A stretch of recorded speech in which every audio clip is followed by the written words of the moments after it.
cas, la courtoisie exige que nous fassions les présentations. Messieurs, c'est un plaisir. Pardon de ne pas vous donner mon nom, mais vous pouvez m'appeler professeur. Bonjour à tous, aujourd'hui on se retrouve pour aborder le chapitre numéro 2, à savoir le trading. Donc dans les chapitres précédents, on a parlé des différents marchés financiers, on a découvert les différents marchés financiers, à savoir les actions, le forex, les matières premières et les indices. Et donc là on va plutôt rentrer dans le vif du sujet et voir vraiment qu'est-ce que le quotidien d'un trader, etc. Donc on démarre. Alors, qu'est-ce que le trading ?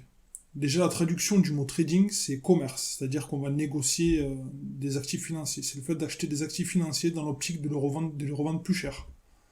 Il y a plusieurs points à prendre en compte lors de ces transactions. D'abord, le risque, les probabilités de réussite et les styles de trading, parce qu'il existe différents styles de trading. L'activité de trading consiste donc à faire des transactions sur les marchés financiers pour essayer de profiter des variations des prix et dégager une plus-value entre le moment où on achète et le moment où on revend, ou inversement, car il est possible de vendre un produit qu'on ne possède pas. Ça s'appelle shorter. Le risque. Un trader n'est ni plus ni moins qu'un gestionnaire de risque. Il gagne des plus-values sur les transactions qu'il effectue, et en échange, il prend le risque de perdre la somme qu'il a investie.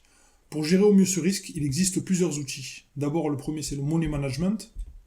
C'est l'art de gérer son capital d'investissement et de s'exposer au marché avec des règles très précises. On y reviendra dans un autre chapitre, parce que c'est un point très important. C'est ce qui fait la différence entre un trader rentable et un trader perdant. Donc on s'y intéressera dans un autre chapitre. Avoir un plan de trading. Avant d'effectuer une transaction, le trader doit avoir les arguments qui justifient sa prise de position et savoir à l'avance quelle décision il va prendre en fonction des multiples scénarios possibles. Donc en fait, un trader, il doit être prêt à réagir à n'importe quel scénario, si ça monte, si ça descend. Donc il doit être prêt à tout et à l'avance, avant d'avoir pris la position. La gestion des émotions. Le trader doit connaître ses points forts et ses points faibles. Cette activité réveille en nous des émotions comme la peur, l'énervement, la frustration, etc., qui peuvent altérer notre jugement et nous faire prendre de mauvaises décisions. Donc il y a les probabilités. Pour augmenter les probabilités de réussite de ces opérations, le trader doit mettre en place les probabilités de son côté. Il doit savoir à quel moment acheter ou vendre. Pour ça, il peut utiliser la tendance du marché. La plupart des traders traitent dans le sens de la tendance. C'est-à-dire que si un marché est haussier, ils vont chercher à prendre des achats, et inversement, de façon à être dans le sens dominant et surfer sur la tendance, en partant du principe qu'il y a plus de probabilités que la tendance continue. C'est-à-dire si on est dans un marché haussier, on prend le cas du Nasdaq, ces derniers temps, après le coronavirus, il a fait que monter. Mais du coup, si nous, on aurait pris des positions à la vente, c'est-à-dire si on aurait shorté le marché, on serait fait écraser. Parce que le marché fait que monter. Donc du coup, nous, on va suivre la tendance du marché. Si le marché est haussier, on va chercher à prendre des achats. On ne va pas contre le marché. C'est trop dangereux.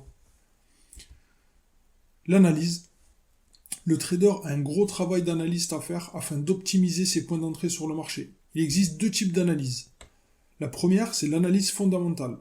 On se base sur la macroéconomie, la microéconomie et les annonces économiques. En gros, l'étude des chiffres d'affaires d'une entreprise dans le cas des actions. Le PIB pour les indices, la géopolitique pour les matières premières et les devises.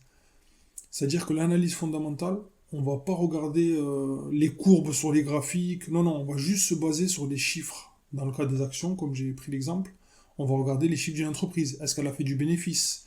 Est-ce qu'elle est endettée ? Est-ce que ses produits se vendent bien ? On va regarder tout ça. Est-ce que il y a de l'avenir dans cette entreprise-là ? Donc on va regarder tous ces points-là. Ça, c'est l'analyse fondamentale.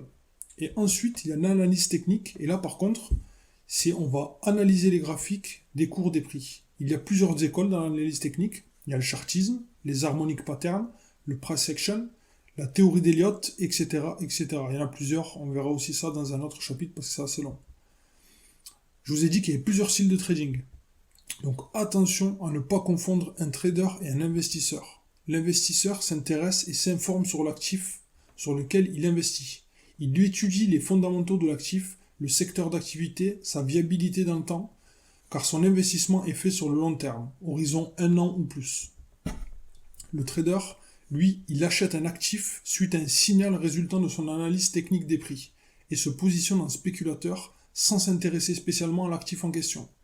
En fait, pour résumer, l'investisseur, il va vraiment s'attacher au produit qu'il achète, il va prendre des informations, et comme son horizon de temps d'investissement il est plus long, il faut qu'il se prépare à ce qu'il y ait des rebondissements. Je sais pas, moi je prends l'exemple de Tesla.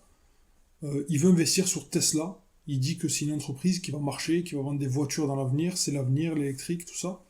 Et du coup, il faut qu'il se renseigne sur la société, qui sont ses fondateurs, qui sont les CIO, est-ce que la technologie utilisée pour les voitures électriques est bonne, elle est durable dans le temps, est-ce qu'on peut se projeter. Donc du coup, l'investisseur, il est dans cette optique-là.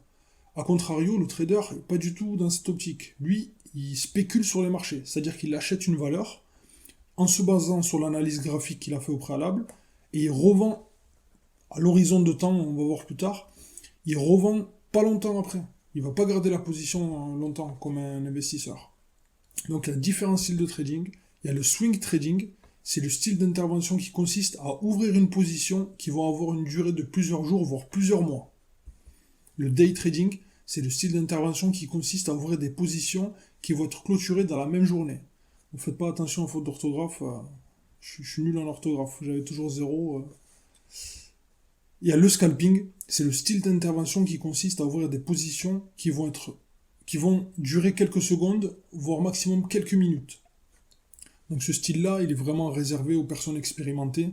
Les marchés, ça va très très vite. Du coup, il y a la moindre variation qu'il peut avoir, ça peut faire décaler le prix et décaler la position. Donc il faut vraiment maîtriser les deux styles précédents pour pouvoir s'attaquer au scalping. En gros, ce qui fait la différence entre ces styles, c'est tout simplement la durée d'exposition sur les marchés. On a vu que le swing trading, c'était sur plusieurs mois, voire des semaines. Le day trading, c'est on prend une position aujourd'hui et on la ferme en fin de journée, on ne la garde pas plus d'un jour. Et le scalping, c'est vraiment des positions qu'on va prendre en quelques secondes. On va gratter quelques points sur les marchés et on va faire ça plusieurs fois dans la journée. Donc voilà, la formation, il y a eu pas mal d'informations sur qu'est-ce que le trading. Donc du coup, je vous invite à me contacter si vous avez des questions. Il y a les différents moyens de me contacter. N'hésitez pas, je suis ouvert, je réponds assez facilement, je suis assez disponible. Et du coup, on se revoit dans le prochain du chapitre 2.